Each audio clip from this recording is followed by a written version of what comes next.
কাকিমা দুটো চিপস দাও তো। তুই চা খাবি তো? হ্যাঁ চা খাবো। তাহলে দুটো চাও দিও।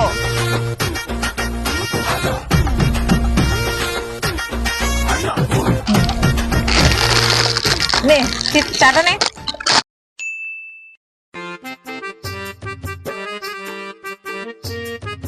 জরিমা কত হলো?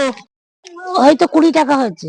মাত্র 20 টাকা? 20 টাকাটা আজকে আমিই দেবো। আরে না না 20 টাকাটা আমি দেবো। ওফ, বলছি তুই রাখ, টাকাটা আমিই দিচ্ছি। আরে আমি দিচ্ছি, তুই রাখ আমি দিচ্ছি। আরে আমি দিচ্ছি। শোন, তুই যদি আজকে টাকা দিস তাহলে কিন্তু আমাদের বন্ধুত্বের সম্পর্ক নষ্ট হয়ে যাবে, আমি বলে দিলাম। তুই যদি আজকে টাকা দিস তাহলে তো আমাদের বন্ধুত্ব সম্পর্ক নষ্ট হয়ে যাবে। উফ, কি ঝামেলায় পড়লাম। এক কাজ করি, চল আজকে আমরা দুজনে কেউ টাকা দেবো না, চল। ঠিক আছে চল। ও ভাই শোনো শোনো, টাকাটা তো দিয়ে যাও।